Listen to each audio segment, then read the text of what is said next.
Hey, everybody, welcome to another Between Two Speakers, where we talk to speakers about speaking. I'm Randy Ford. I'm a writer and storytelling strategist. You can find me at firststorystrategies.com. And hi, everyone. I'm Mariana Swallow. I'm a professional public speaking coach and workshop leader. And I also teach business and professional communications at Loyola University in Chicago. I'm really excited for today's episode because we have someone that Randy and I both know and love. Today, I'm happy to welcome Rebecca Anderson, one of the founding pastors at Gilead Chicago, a new church in Chicago. And Rebecca, tell us where we can find Gilead online and where we can find you. Yeah, so Gilead's online at gileadchicago.org. Gilead is Gilead. So gileadchicago.org. And of course, we're on Facebook and Instagram. And my storytelling work is at earshotstories.com. Great, thank you.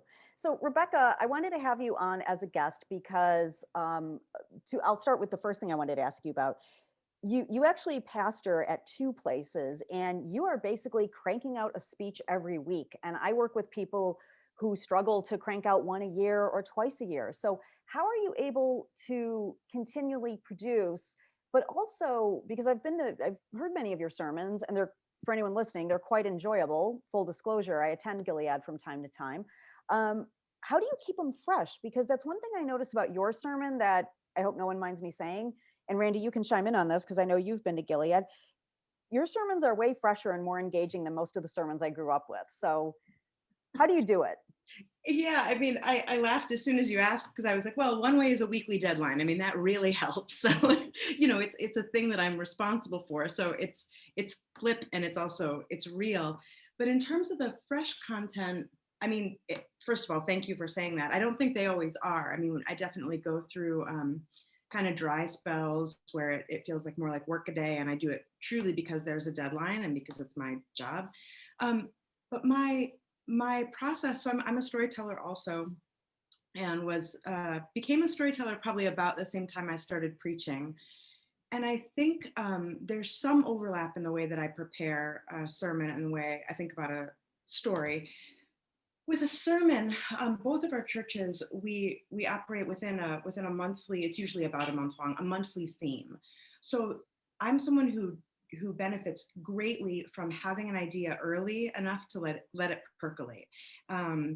And I do everything last minute. So having a monthly theme helps me at least have the themes sort of swirling around in my head. So as you said, you said before we started recording, our theme this month at Gilead is Oversharing is the Brand. Every January, we do a series that's meant to sort of introduce the congregation of Queer Storytelling Bar Church, to introduce the congregation to new folks who might be looking for a church out of like a New Year's resolution, but also to sort of underscore our identity for ourselves, like telling the story of us to us. So Oversharing is the Brand has long been like an inside joke that my co-pastor Vince Amlin and I say to each other, both to sort of make excuses for ourselves for telling like sort of outrageously private things publicly.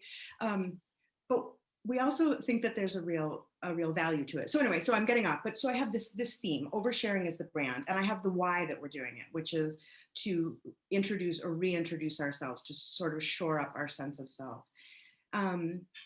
And so I'm thinking about the value of oversharing, which doesn't feel like oversharing. It feels like regular sharing for me. And then there's a narrowing in each week that I'm responsible for preaching. I do preach about every week between the two congregations. So coming in more closely on the theme, like what about this theme is important or interesting to me?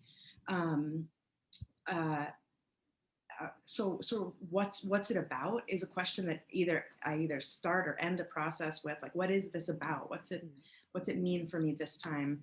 Because in preaching especially, you come back to the same things again and again, but what's it about this time? And then I'm trying to think about places of intersection with my own life or the world, where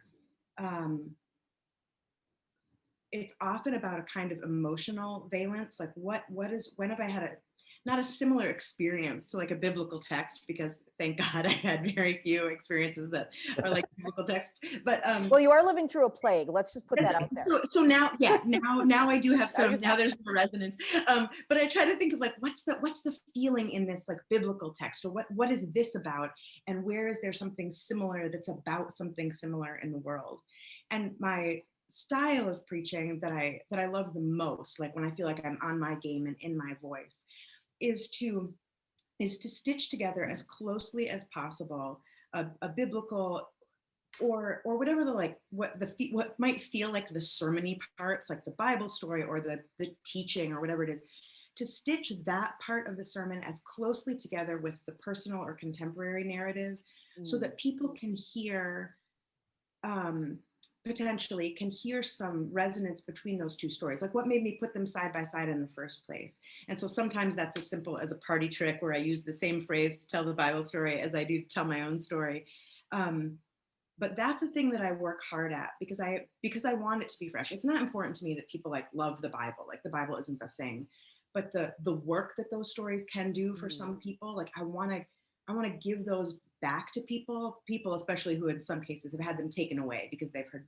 Can we swear on this podcast? I'll just say bad Oh yeah, you can swear. We swore on the last one. Shitty sermons or shitty theology. I want to be like, no. Like, if this is still meaningful to you, it's yours. So that's why I want to do that work of, in your word, like freshness, because I want it to be this like lively, and potentially useful thing to someone.